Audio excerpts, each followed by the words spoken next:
you saw on my Instagram feed, last 5 months or so, I've been riding this one bike. It's from a bike company called State Bicycle, model called Carbon All-Road. Now, last 5 months I've been riding it around, but more importantly, a couple weekends ago, I had a chance to go out on an epic bikepacking tour with some of my homies, and I've gotten to know the bike intimately well. So, grab some coffee, sit down, I'm gonna talk my head off. Let's go.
Hello everyone, how are you? This is yours truly, Diabetic Cycling Community once again. Thank you for spending your time with me today. As always, today's episode is sponsored by my own damn wallet, brought to you by your engagement. So please hit the like button, and if you haven't already done so, please hit that subscribe button so I can come see you more often whenever I put out these videos. And please feel free to ask me any questions down below in the comment section. I typically and usually try my best to answer any comments or questions left below.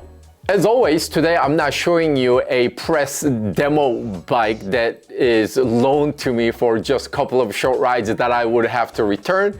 I'm definitely not chasing any sort of advertiser money to save my dying magazine business.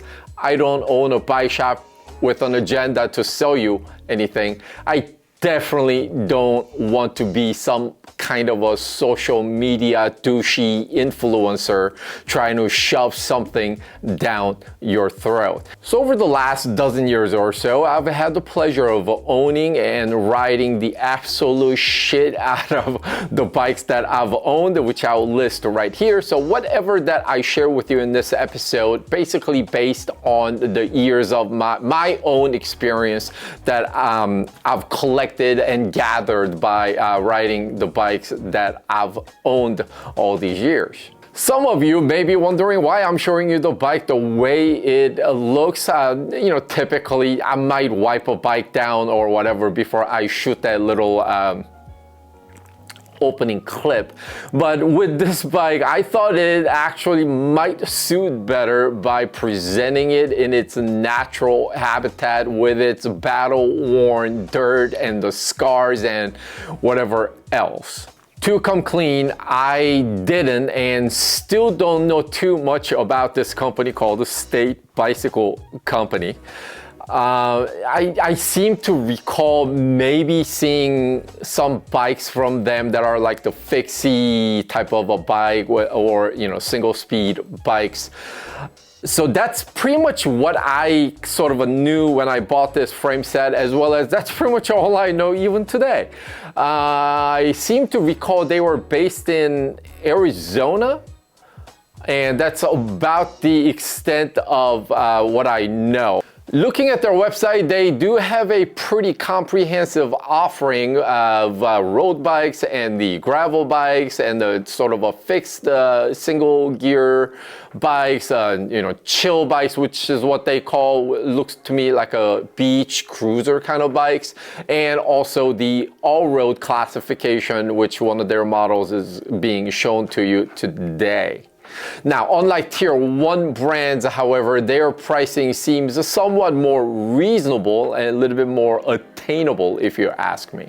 Let's talk about their all-road offering from the State Bicycle Company. It looks like the model itself is being presented to you in 3 different flavors. One is the titanium version, and the other is 6061 aluminum version. And there's the one which I bought, which is the carbon version. And the carbon version that I built up is made of T800 carbon according to their website. One of the main reasons, if not the only reason, why I went with the carbon instead of the other material is sheerly due to the weight itself. So based on what the bike is for in my inventory, it was for bike touring, bike packing, so that meant a lot of cargo being carried, and my goal was to reduce the weight as much as possible while at the same time not spending crazy money where I would, not be able to sleep at night if something happened to the bike itself. The frame set that I bought retails at $1,300, which is still a lot of money, don't get me wrong. However, just comparing to the sheer insanity that is the bike pricing in modern day, that seemed a lot more reasonable, which attributed to my decision why I obtained that particular frame set to build up. I also happen to own a Canyon Grail CFSL, which I normally ride. That is not sort of a bike packing, bike touring type of an event when the surface terrain is gravel. And I also ended up bringing this frame set in to build up because of the flexibility in terms of the mounting points that are available on this frame set, again, for those times when I am going out on bike packing. In terms of the mounting points that I speak of, they have the mounting points available on the fork, on the top tube, on the down tube, and even in the rear triangle for you to be able to mount different type of racks. So in terms of drivetrain, I went with the Shimano 105 Di2 for a couple of different reasons. I wanted the 12-speed and I also wanted Di2. So GRX was out at the time of this build. GRX Di2 was not available in 12-speed just yet. Secondly, I wanted the 2 front chain rings because this bike was going to double up as my sort of a backup bike for like a beater environment, and when I don't feel like being on one of my other rocket ship bikes, just wanted something, something chill pace, casuals. For that sort of a need, that this bike was going to double up for that. So 2 chain rings and the 105 and all that. So of course the compromise made there is the rear not having a clutch, so that chain slap could be an issue with this build, but it was a conscious decision that I made at the time, basically going into it thinking, okay, for mega gravel rides, I would still have the Canyon Grail CF. Also, my Life Segla is still here. So those would kind of be the ones that would go to that. Whereas the bike packing, bike touring may not involve anything gnarly. So the chain slap, I wasn't as worried, although the recent bike packing trip that I took over to Santa Barbara and Solvang involved this one road. What is it? Cielo Camino, whatever the name is. The road doesn't even have a name. It's just denoted by some cryptic letters and numbers. That's what that road is. It had some gnarly sections there where the chain slap could have been a problem, but chain didn't come off, or I didn't have any sort of drivetrain issues. So I'm happy with the build. So with that said, my 2 front chain rings, 50-34 compact chain ring ring set that I use for all of my bikes, with the one exception. I think my Canyon Aero CFR that I've been riding around, that thing has a 52-36 front. So 1136 obviously gives me the ability to kind of go over anything super gnarly in terms of hills and whatnot, especially when I'm carrying cargo. So that was a great choice that I made, if I may say myself. And then my braking is handled by 105F, as I mentioned earlier. However, my rotors are that of Ultegra 160 mil front and rear. The bike was built up with the Hunt Carbon Gravel Race 40, super wide. I think internal rim width is about 25 mil, and then on that I'm running the Vittoria Terreno Zero 38 mil. So it has the tires have a slick center channel with grapey stuff on the side, on the shoulders. And these tires, I mean, maybe some of the gravel professionals may complain or what have you, but I didn't notice any issues with these tires. I mean, I was the tires were great on pavement during my bike packing trip, as well as on the dirt section, on the gravel section. They performed it remarkably well, where actually all my friends that were on that trip were surprised that I actually didn't fall even once. Tires were just excellent performing tires. The wheels, coming back to the wheels real quick, Hunt wheels, I've been on the record on this channel many times how I love those wheels based on, I mean, are they the best wheels ever? No. However, based on dollar per performance, when you talk about that ratio, it's just really hard to beat. However, the frame set will support 700C up to 45 mil, and then if you're rolling on 650Bs, you could go up to 55 mil wide tires. In terms of my cockpit, my stem is 100 mil stem from Ritchie, and my handlebar duty is being handled by Salsa Cycles Cowbell Carbon. So that my carbon bars have 38 mil at the hoods, and then they flare out to 38 centimeters at the hoods, and then 42 centimeters down in the drops as they flare. And this is actually the same bar I actually also use on my Lauf Segla. And some of you may wonder, hey, for a gravel rig, shouldn't you have something wider than that? But I don't know, I find plenty fine on 38s, just as on my road bikes, where I currently really prefer 36 to 38 centimeter wide bars, and the drops being 42, that's plenty wide for me to do anything. And I don't feel, even on dirt section, I really don't feel like that wider stance is really necessary for my skill level, as well as, you know, and whatever else. So perfectly fine. And the Ritchie stem and the handlebar just plenty great for eradicating any sort of a road imperfections and keeping my hands and wrists plenty fresh. All right, so that takes us to the seat post, which is the ENG seat post, 27.2 mil diameter carbon. It was just one of the seat posts I robbed from another past bike of mine, which I don't remember which bike I stole that from, but that's where that came from. And the saddle is a Selle Italia Boost. It doesn't have the center cutout, but at some point or after this video, before my next adventure, I'll probably end up changing that out to another Selle Italia Boost Superflow, one with the center channel cutout.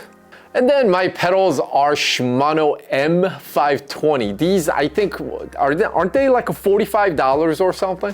So there are MTB pedals. I'm not running XTs, I'm not running XTRs, nothing like that. But I tell you what, the M520s, the price entry is so low, and yet, basically, yes, they are heavier, I'm sure, than the fancy XTs and XTRs or whatever, but boy, they are just so awesome. I mean, the amount of dirt, sand, dust, water, whatever else that the pedals were exposed to, they just engaging easy, disengaging easy, they just keep going. I mean, basically indestructible. The pedals are just awesome without having to spend, you know, ton of money.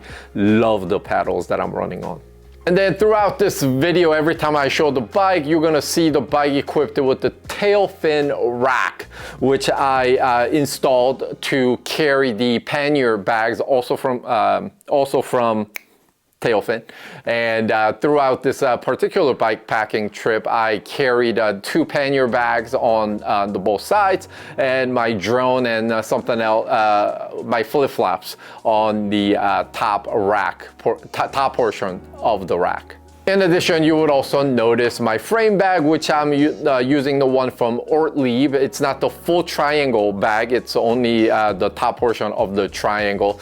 And also my snack bag that's mounted at the cockpit position is from Epidura. And I actually don't put snack in there. That pouch is used for carrying my cameras on these trips so that I could easily just grab. So long as it's not a basic bitch black bike, I don't really mind what color, what paint scheme, you know, what have you. The function over form, right? However, I'm also a firm believer that you ride more of a bike that you happen to like the look of. I mean, even me, I sit and I look at my lineup of bikes, and one that's calling my name is the one that gets ridden more often. Now, the one I picked here is a just about all white, which might have been a terrible choice based on all the dirt and dust it was going to be exposed to, with the yellow, orange, and red accent. The triangles on the frame, very old-fashioned, pretty straightforward, nothing gimmicky here, nothing weird, nothing odd, nothing garish, straight to the point, does the job well, absolutely no complaint there. I really dig the classic appearance of this frame set, but also at the same time, I really even more appreciate the purpose-built gravel, all-road, bike touring type of purpose in mind, how the bike is presented. So the bike looks really sharp if you ask me, and does not look lazy at all, despite the moniker all-road or gravel, whatever you want to call it. Because of the taller head tube, it might give you a look of a bike that's somewhat endurance and whatever, that kind of pulls you up as a rider, your posture. But the bike looks absolutely deadly and it's sharp. I love it. To add to that, people also can't believe the frame set only costs $1,300. Now again, I use the word only cautiously here, because $1,300 for a frame set, not a full bike, is still a lot of money. But based on its carbon construction, regardless of the country of origin, quality of the carbon used, or what have you, the value proposition is definitely there, and people really can't believe that's all it costs, because the people who are familiar with the bike pricing, they're all aware of everything costing extremely high right now. All right, so I can hear you ask, so DC, how does it ride? Because at the end of the day, all you got is a Chinese-made frame wearing an American company sticker. You got middle-of-the-road group set that's on there. Does it really ride well? So you could stop this video right now if you want, right after I tell you this bit, without going any further, because I'm gonna blow my wad right here. How does it ride? This bike rides absolutely incredible. It far exceeded my expectation. It far exceeded any assumptions that I had going in. And that's without getting the price tag involved. So for instance, recently I was out to a bike touring trip with my homies. We left on Thursday, we came back on Sunday. Everybody was carrying a ton of cargo because there was camping involved, everything else. So there was a lot of gear that's being carried by everyone. This bike absolutely carried me, was super fast. More importantly, I found the bike super stable. Again, that dirt road, I mean, it's miles and miles and miles of dirt road. Some section is a fire road type of a terrain, but there are some gnarly bits on there. But with both on the ascent and the descent, bike is just so poised and such great balance. The bike really did an excellent job. The beefy carbon fork basically took out any road imperfections that I had to deal with, and the frame, I mean, I don't want to just throw out the marketing words here and there, just making this sound like everybody else's video, but I tell you what, I mean, I was not as fatigued as other people, and the frame, I mean, yes, it's a Chinese-made frame. It is a carbon frame. I can't tell you, I cannot attest to the quality of the carbon used or the resin, how much resin they have, or if the layup is perfect, or if it's bubbling inside. I'm surely not gonna put those cameras that go into the tube to show you what the inside looks like. Or cut the frame in half to show you what it looks like. That's not what my channel is about. But everything is based on how it rides to me, not all the hacksaws and everything else, the cameras and that's other channels, and not disrespecting those guys. I love Jordan cutting off frames. I'm amazed at what he shows and all that. However, the bike rides it just especially excellently, and I was so impressed by the bike. And when you consider all the extra pounds of cargo that I was carrying, it's just especially remarkable how well the bike handled. Despite the stacked head tube being 2 centimeters taller than my road bike, the bike really rides super aggressive, and every time it's called upon to execute anything on a smooth pavement or whatever, I just have this huge shit-eating grin on my face, just humming along with the bike. I really cannot tell you how much I enjoy riding this bike. So I know some people have concerns and issues with Hunt wheels, and I don't know if I could really agree or disagree, but I personally have never had any issues with any of the hunt sets that I had to deal with. I mean, currently I have like 3 to 4 sets in my inventory, as well as all the hunt wheels various other hunt wheels that I had that I ridden in the past. So the wheels and the tire combination just excellent on this bike. The Vittoria Terreno Zero tires that I'm running, just both on the tarmac, smooth tarmac, and all that dirt gravel sections, just ate it up. Just rode so smoothly. I really came away shocked at how great that combination worked. I could talk about the bike in bits, this part here, that component here, but it's important for me to address this, which as a whole rig, as a complete bike, I cannot tell you how impressed I am in terms of how poised this bike is. I have some other road bikes that cost 3-4 times more than this bike that are nowhere near as balanced or poised as this bike, which goes to tell you a ton. To come clean, I'm not gonna sit here and tell you that I am the most experienced rider on gravel and dirt and everything else. That said, I will declare right here that, I mean, based on all the miles that I put down on my Canyon Grail, my Lauf Segla, this bike not only holds its weight in terms of how well it performs, it punches way over its weight. And you may say, DC, you sound really biased. Perhaps you were paid to say this. No, I bought this frame set with my own money. I bought the groove set with my own money. I bought the wheels with my own money. I mean, everything I'm telling you is based on after spending thousands of dollars building this bike up. I can't tell you whether this bike is better than my other 2 gravel bikes, but this is a perfect bike in terms of whenever I have any kind of bike touring and bike packing present and in the future. I know some of you may not be happy with the way I'm presenting it, where I'm not getting all nerdy, how stiff the bottom bracket is by measuring something with a gauge, or again, destroying the frame to show you how much bubble there is between the carbon layups and whatever. But let me tell you this, as a bike rider, and not as some dude putting up YouTube content, I appreciate this bike a lot. I mean, is it gonna win the next Unbound 200?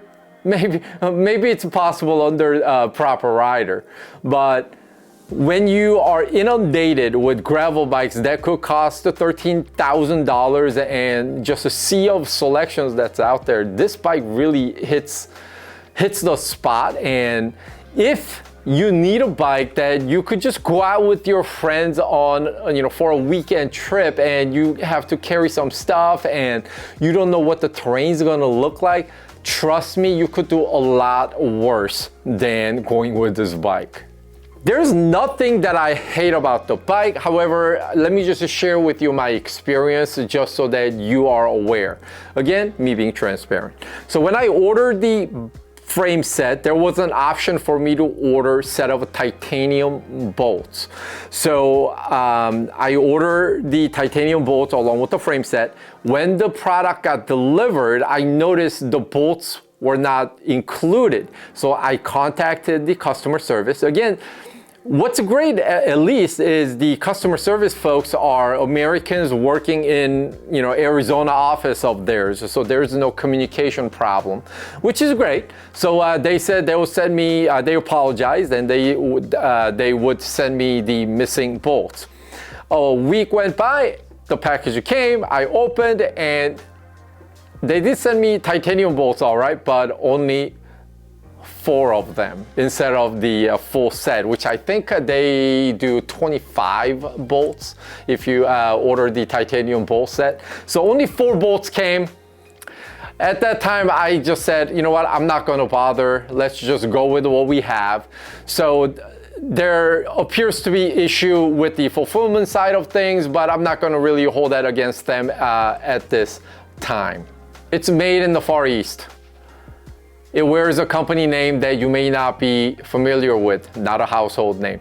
Some elitists may scoff. But unlike some stereotype dentists and the lawyers that keep buying $20,000 bikes to ride 10 miles a week, I happen to ride absolute shit out of all the bikes that I own. And based on all those miles that I've ridden, I really like this bike a lot. Everything but the kitchen sink was thrown at this bike, and not only it excelled, it made things look really easy. Not to say $1,200 for a frame set is cheap by any stretch of imagination, but it may be an easier pill to swallow, God forbid something happens to your frame set. At the end of the day, this is a gravel, all-road type of a frame set where you are going to be exposed to unforeseen issues, whether you got rock chips or dents or cracks that could happen from the unpredictability of the terrain that this bike would be exposed to. So is it easier for me to replace a frame set that's $1,200 versus $12,000? Yeah, absolutely. Each of my bike review episode, I draw a comparison, what an equivalent car would be. And with this State Bicycles all-road carbon, I would compare this bike to Toyota 4Runner. Now, the 4Runner isn't very cost-effective, unlike the State all-road, which comes in with a price tag that is very digestible, because 4Runners have become very expensive. But hear me out. It is absolutely superb on that sort of a terrain that you expect a 4Runner to be on. But it's also equally great when you take your girlfriend or wife out to a fancy dinner, you pull up to the valet and you step out of it. You don't look out of place. It is equally awesome when it needs to dress up. When it needs to just haul ass on the pavement, your 4Runner will do great. Just like the State's Carbon all-road. Bike pricing has become absolutely asinine over the last several years. Does this bike have a place in the short list when you consider, especially if you are a one bike guy and you don't know whether you want a gravel rig or a full-on road rig? Of course, a lot of people would advise you, hey, why don't you just get a gravel bike and then swap between different wheel sets so that you could have the same bike for the road and the gravel adventures and what have you. That is possible. So this bike would really fit the bill if you are looking for something of that nature, because the money that you save from the low point of entry in terms of price tag, you could easily run out and go get that second set of wheels, whether that's for gravel or road. So unlike other episodes, I know I've gushed over this particular bike a lot, and that's because I really happen to like this bike. Because at the end of the day, in terms of $1 per fun, $1 per performance, I have a hard time coming up with another bike that's gonna be equal or even beat this bike. All right, that's it for this episode. Thank you if you stuck around this late in the video. You are absolutely awesome. I've been Diabetic Cycling. You've been awesome, as I said. Keep the rubber side down, be safe out there. Most of all, be good humans. Until next time, I'm out.